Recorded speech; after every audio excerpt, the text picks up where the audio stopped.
માતાજી મિત્રો, સ્વાગત છે તમારું અમારા નવા વિડીયોમાં। તો વિડીયો અંત સુધી જોવાનું ભૂલતા નહીં। આજે આપણે વાત કરીશું ભગતસિંહ જયંતિ વિશે।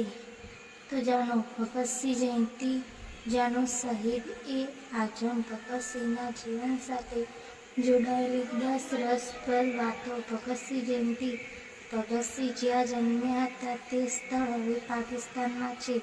ભગતસિંહની દાદીએ તેમનું નામ ભગવાનવાલા સૌભાગ્યનું એક રાખ્યું હતું। પાછળથી તેઓ ભગતસિંહનો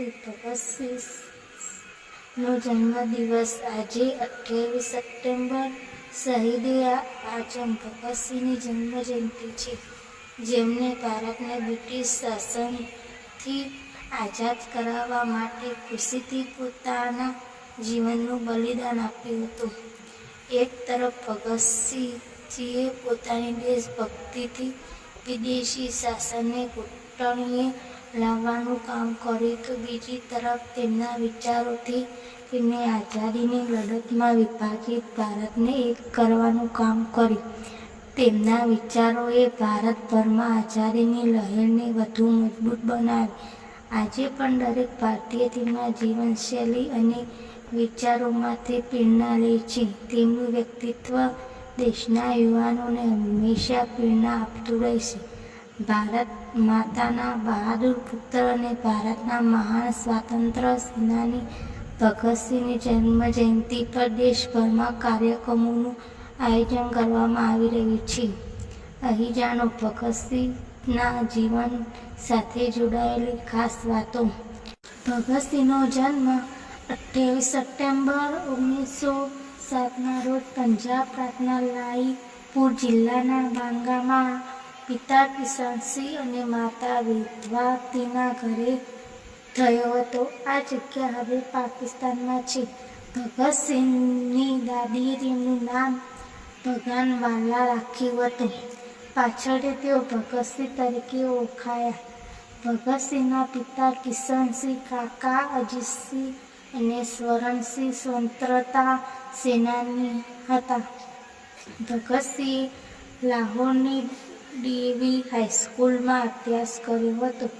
1919માં ગાંધીજીના નેતૃત્વમાં અસહકાર આંદોલન શરૂ થયું ત્યારે ભગતસિંહ 7મા ધોરણમાં હતા।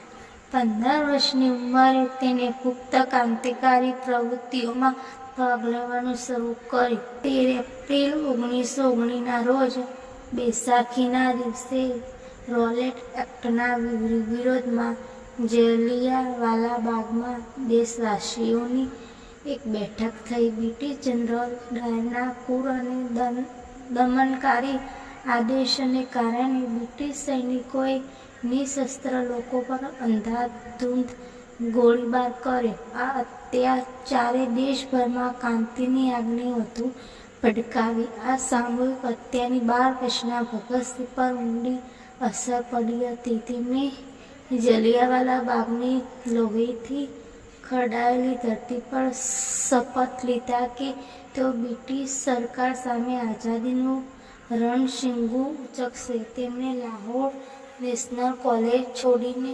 નવજવાન ભારત સભાની સ્થાપના કરી। ભગતસિંહ જન્મદિવસ આજે તેમની જન્મજયંતિ પર ભગતસિંહના 10 ક્રાંતિકારી વિચારો શેર કરું। ભગતસિંહે સુખદેવ અને રાજગુરુ સાથે મળીને કાકોરી ઘટનાને અંજામ આપ્યો હતો। ભગતસિંહે રાજગુરુ સાથે મળીને 17 ડિસેમ્બરે 1928ના રોજ લાહોરમાં મદદનીશ પોલીસ અધિક્ષક એવા બ્રિટિશ અધિકારી જેપી ડોન્સની હત્યા કરી નાખી હતી। ચંદ્રશેખર આઝાદે આત્મહત્યામાં સંપૂર્ણ મદદ કરી હતી। ભગતસિંહે તેમના ક્રાંતિકારી મિત્ર બટુકેશ્વર દત્ત સાથે મળીને બ્રિટિશ સરકારને જાગૃત કરવા માટે 8 એપ્રિલ 1929ના રોજ દિલ્હીના અલીપોર રોડ સ્થિત તાત્કાલિક સ્પેશિયલ એસેમ્બલી ઓફ બ્રિટિશ ઇન્ડિયાના સભાગૃહમાં બોમ્બ અને પેમ્ફલેટ ફેંક્યા હતા। ભગતસિંહ જન્મથી શીખ હતા। તેમને હત્યાના આરોપમાં ઓળખ અને ધરપકડ ન થાય તે માટે પોતાની દાઢી મૂડાવી અને વાળ કાપી નાખ્યા। તે લાહોરથી કલકત્તા ભાગવામાં સફળ રહ્યા. ભગતસિંહે સૂત્ર ઇન્કલાબ જિંદાબાદ ખૂબ પ્રખ્યાત થઈ. તે દરેક ભાષણ અને લેખમાં તે ઉલ્લેખ કરતા હતા. ભગતસિંહ 7 ઓક્ટોબર 1930ના રોજ આપવામાં આવી હતી, જેનું તેમણે હિંમતથી પાલન કર્યું હતું.